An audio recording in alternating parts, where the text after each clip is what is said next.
As-tu déjà remarqué que l'avis d'un ami peut te convaincre beaucoup plus qu'une publicité qui a pourtant des millions d'euros en budget? Pourquoi certaines recommandations influencent plus que d'autres? Dans cette vidéo, nous allons décortiquer le pouvoir de la recommandation et comprendre les mécanismes psychologiques, sociaux, marketing qui nous poussent à faire confiance à quelqu'un. On va voir aussi comment les marques et les influenceurs utilisent ces techniques pour booster leurs ventes et comment toi aussi tu peux les utiliser. À la fin de cette vidéo, tu auras une vision claire de comment utiliser la recommandation pour booster tes ventes en affiliation, alors prends des notes. Alors quels sont les biais cognitifs qui renforcent l'impact d'une recommandation? On a d'abord le biais d'autorité. Pourquoi on suit ceux qui savent? Ce biais a été étudié par Stanley Milgram en 1961 avec sa célèbre expérience sur l'obéissance. On obéit plus facilement à quelqu'un qui a une autorité légitime. Cette expérience est l'une des plus célèbres de la psychologie sociale et a démontré à quel point les individus sont enclins à suivre les ordres d'une figure d'autorité, même si cela va à l'encontre de leurs valeurs morales. Milgram voulait comprendre jusqu'où une personne pouvait aller sous une figure d'autorité. Surtout après la Seconde Guerre mondiale, où beaucoup disaient « je ne faisais qu'obéir aux ordres ». Alors il y avait d'un côté des participants qui devaient être les enseignants, et ils devaient administrer une décharge à des élèves. En réalité, c'était des comédiens qui simulaient la douleur, à chaque fois qu'ils donnaient une mauvaise réponse. Les chocs allaient jusqu'à 450 volts, une intensité potentiellement mortelle. Et il y avait un expérimentateur en blouse blanche qui poussait les professeurs à continuer à mettre des décharges électriques. Les résultats sont assez choquants. 65% des participants ont été jusqu'au bout et ont administré la décharge maximale simplement parce qu'une figure d'autorité leur demandait de le faire. Même lorsque les élèves suppliaient d'arrêter, la majorité des enseignants continuaient parce qu'ils faisaient confiance à l'autorité scientifique. Ce biais explique pourquoi nous faisons confiance aux médecins, à ceux qui ont de l'autorité, à ceux qui sont des grandes marques, aux experts. Par exemple, un dentifrice qui est recommandé par un dentiste, c'est plus crédible. Quand un youtubeur qui est expert dans la technologie recommande un téléphone, c'est beaucoup plus puissant finalement qu'une publicité générale. En résumé, si une figure d'autorité recommande ce produit, nous sommes beaucoup plus enclins à lui faire confiance et à l'acheter. Dans les années 80, Nike n'était pas leader sur le marché des baskets, mais en s'associant à Michael Jordan pour les Air Jordan, la marque a immédiatement gagné en crédibilité. Les ventes ont explosé. Ou encore, à chaque sortie d'un nouvel iPhone, Apple envoie ses modèles aux grands influenceurs tech comme Mark Browley.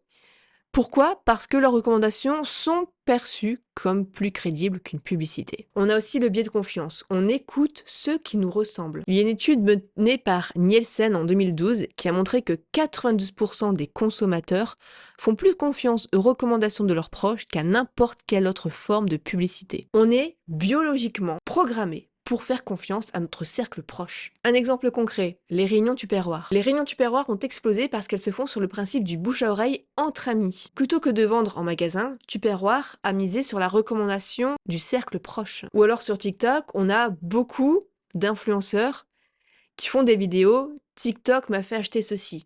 Et donc du coup, eh bien, on a envie aussi d'acheter ce que la personne a acheté parce qu'on aime cette personnalité et on lui fait confiance. Il y a aussi ce qu'on appelle le biais de réduction du choix. Pourquoi on préfère qu'on décide pour nous? C'est l'expérience de Shayna Iyengar de l'Université de Columbie qui a montré que lorsqu'on a trop de choix, on a plus de mal à prendre une décision. Donc là, elle a testé 2 groupes dans un supermarché. Un stand avec 6 choix de confiture, un autre avec 24 choix. Résultat, le groupe avec moins de choix a généré 10 fois plus d'achats. Pourquoi? Parce que notre cerveau préfère qu'on lui simplifie les options. Un autre exemple, quand Jobs est revenu chez Apple en 1997, il a drastiquement réduit le nombre de produits, ce qui a clarifié l'offre et boosté les ventes.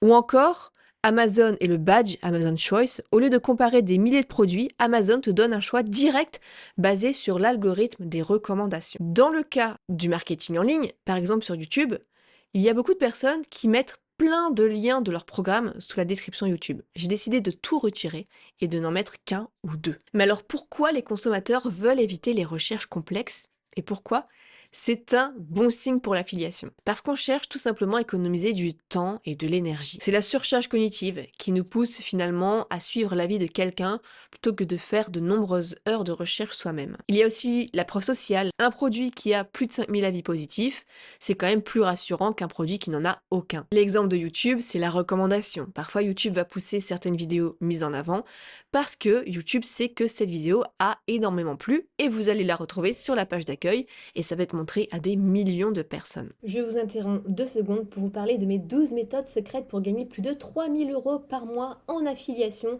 en plus de mes propres revenus en ligne, et vous pouvez le faire aussi. J'explique mes propres stratégies que j'ai inventées et raffinées depuis plus de 10 ans. J'ai généré plus de 100 000 € en affiliation, dont juste par exemple 40 000 € uniquement sur ici System.io. Je vous explique mes 12 méthodes, dont une seule parfois à mettre en place en 2 minutes peut vous rapporter énormément. Si vous appliquez les 12, c'est encore mieux. Et donc du coup, je mettrai le lien dans la description. Il y a plein de bonus supplémentaires. Je vous laisse avec le reste de la vidéo. Maintenant, comment une simple phrase peut booster vos ventes? Une bonne recommandation est simple, relatable et émotionnelle. Il y a 3 types de phrases qui convertissent très bien. Premièrement, la preuve sociale et l'expérience personnelle. J'utilise ce produit depuis plus de 6 mois. Je ne peux plus m'en passer et voici pourquoi. Ça fonctionne parce que ça crée une connexion et ça élimine la peur de l'achat. Deuxième phrase, il y a le avant-après. Là, on montre la transformation. Avant, je galérais à monter mes vidéos.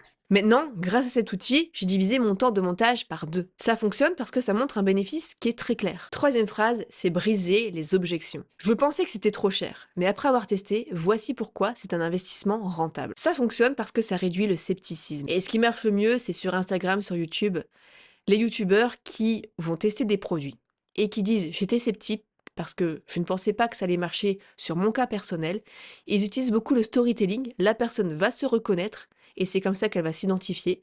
La personne va se dire bah ça correspond à peu près à mon histoire, je vais lui faire confiance et donc je vais acheter par son lien d'affiliation. Dites-moi, vous, la dernière fois que vous avez acheté quelque chose suite à une recommandation, je serais vraiment curieuse de savoir.